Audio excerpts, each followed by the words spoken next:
Este 18 de diciembre es el Día Internacional de las Personas Migrantes, bajo el lema Por el bien de todos, gestión humana y ordenada de la migración. Para platicar al respecto, agradecemos nos acompañe en la línea telefónica María Fernanda González García.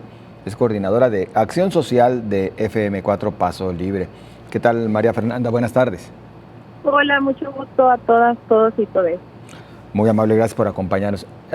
Podría empezar como siempre preguntando las cifras, cuál es la situación que vivimos en México en materia de migración y en el mundo entero, por supuesto, pero creo que la mayoría de las personas la conoce de alguna manera y lo abordamos un poco más adelante. Hoy quisiera empezar por el lema, María Fernanda. ¿Qué sería una gestión humana y ordenada de la migración? Muchas gracias por el espacio. Justo si hablamos de una migración ordenada, tendríamos que replantearnos desde dónde es que entendemos el ordenamiento. Muchas ocasiones las personas que se encuentran en contextos de movilidad, ellas mismas y ellos mismos encuentran esa organización comunitaria y lo logran de manera ordenada. Sin embargo, si lo vemos desde una mirada muy desde el Estado, tal vez el ordenamiento sería que las personas pues cumplan con un proceso administrativo a través de algún puerto de admisión, donde se les entregue o bien un permiso migratorio para estar 180 días en el país, o que entraran con una visa expedida en alguno de los consulados o embajadas de México, ¿no? Por poner de ejemplo nuestro país.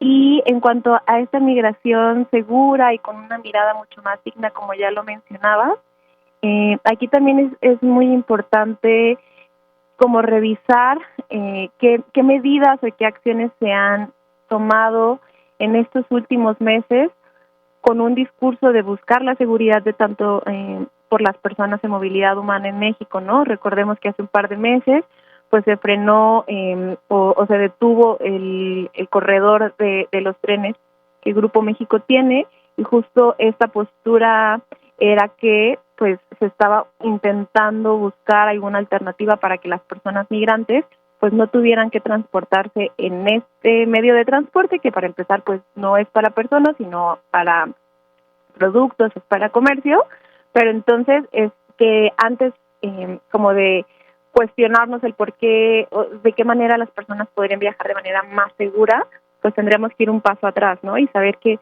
muchas veces las personas no es que viajen en el tren o que tengan la voluntad de montarse en la bestia porque así lo desean, sino porque es la única alternativa que queda ante las medidas pues de contención migratoria, ¿no? Eso es muy importante mencionarlo, y que incluso hablando de una movilidad que va de manera transitoria e irregular en nuestro país, que viajar muchas veces incluso en el tren o a través de coyotes o de polleros resulta 3 o 4 veces más caro que las personas en realidad pudieran acercarse a una central de autobuses y poder comprar un ticket para llegar al punto que las personas desean al atravesar nuestro país. María Fernanda, hoy como nunca me parece necesario reforzar este mensaje de la gestión humana, sobre todo a partir de pues, la división de opiniones que existe. Reitero, sí en todo el mundo, pero me quiero enfocar más a nuestro país, en algunas comunidades, sobre todo las localidades que se ven con mayor presencia de migrantes. De repente hemos visto cómo existe un rechazo tajante hacia los mismos, una postura completamente inhumana, pero dicen, vénganse a vivir para acá para que ustedes conozcan cuál es la situación. ¿Cómo entender estas dos posturas y cómo conciliar la de quien dice, y es lo correcto, hay que abrirles, hay que facilitarles las cosas en su trayecto, y entre quienes dicen que los regresen a como den lugar? Hay quienes han mencionado que hasta deberían de estar detenidos, etcétera, etcétera. Ok, muchas gracias. Me parece que es una pregunta bastante compleja, ¿no? De responder y también de entenderla.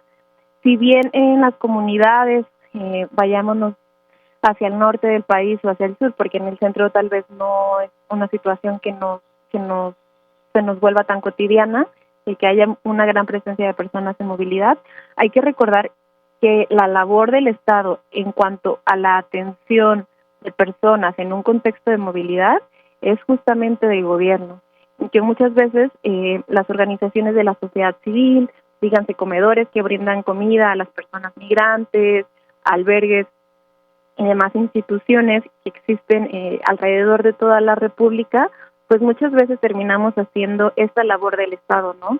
Y es aquí, al no existir una planeación o una ruta de atención respecto a las personas migrantes, que entonces se dan estos fenómenos en las comunidades en las que las personas pues esperan un largo tiempo para tener una respuesta tal vez de su proceso de refugio en Estados Unidos, o esperar poder salir de Tapachula, ¿no?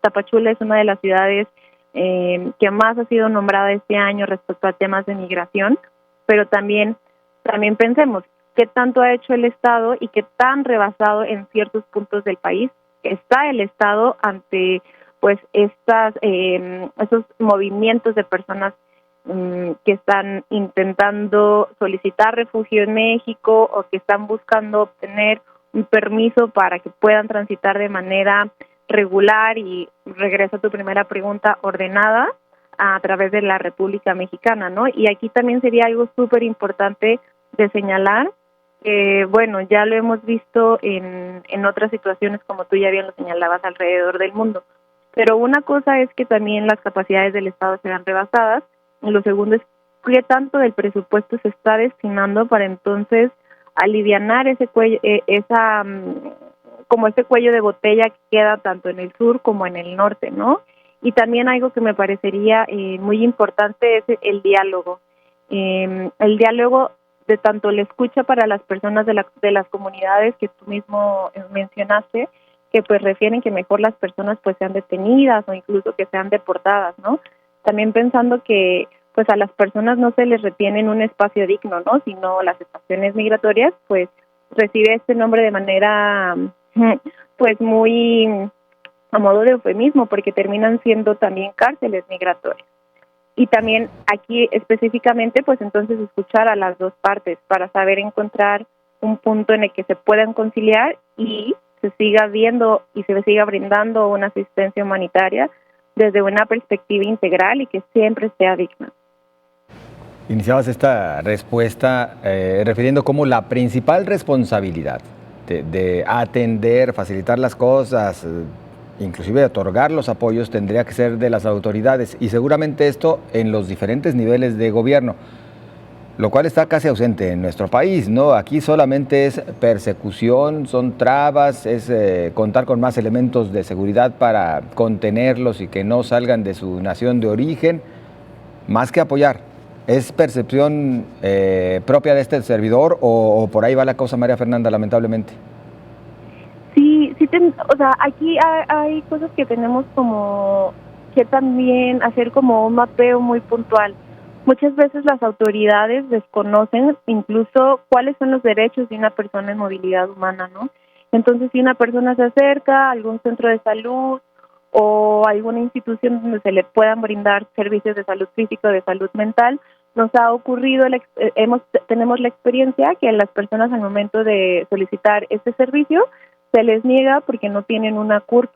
Entonces, pues revocamos a estos principios de pro persona que está en el artículo 1, pero también en el artículo 4. Entonces, muchas veces a las personas se les niega el servicio por el desconocimiento de qué hacer cuando alguien en movilidad humana se acerca, ¿no?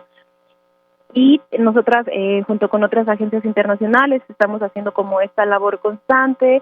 De hecho, este año tenemos un segundo curso sobre movilidad humana para servidores públicos y otras personas colaboradoras del Estado, pero al mismo tiempo hemos observado que muchas veces la violación a los derechos humanos que reciben las personas viene, pues, siendo una violación de derechos humanos por parte de personas que trabajan en el Estado, ¿no? Muchas veces nos han mencionado que policías les han roto sus constancias de reconocimiento de la condición de refugiados, que son quienes de pronto pueden solicitarles como una especie de cuota para dejarles transitar en el camino, y al mismo tiempo tenemos a las instituciones que están brindando atención directa, dígase migración, Comar, pero que al mismo tiempo también la demanda de la atención ha incrementado, ¿no? Entonces es atender esta situación humanitaria y este fenómeno de la movilidad humana desde varias aristas, ¿no? Y era lo que te decía, bueno, entonces si ya tenemos un incremento en las atenciones, ¿de qué forma se puede ajustar para que entonces haya más personas dentro de las instituciones en México que se encargan de dar atención a personas de movilidad humana, para que entonces no se generen estos cuellos de botella? ¿Qué tanto acercamiento hay para con las organizaciones de la sociedad civil que brindan, pues que también están en esta primera línea de atención para saber de qué modo se puede articular mejor una ruta de atención, informar sobre los servicios, evitar que pasen este tipo de discriminaciones, informar si se sufre una violación a los derechos humanos, qué se puede hacer, ¿no? Entonces, de manera muy general, ese es el panorama que desde acá pues observamos.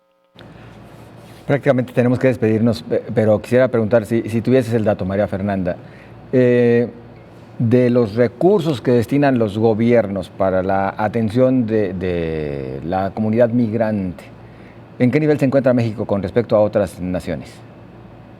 Pues justo yo les invitaría a que pudiéramos revisar el presupuesto que se le asigna, por ejemplo, a Comar, incluso al Instituto Nacional de Migración, y con los recortes presupuestales que algunas instituciones pues están recibiendo, ¿no? Y que también aquí la otra parte sería que también agencias internacionales que tienen presencia en el país, pues también financian y están al frente también de la atención, ¿no? Entonces se vuelve una atención conjunta, pero a pesar de ser una atención conjunta, pues no deja de haber esas adversidades y situaciones que se enfrentan a diario.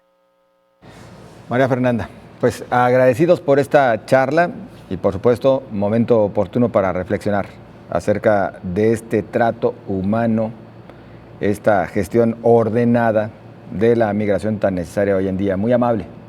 Muchas gracias, que tengan buen día. Igualmente, María Fernanda González García, coordinadora de Acción Social.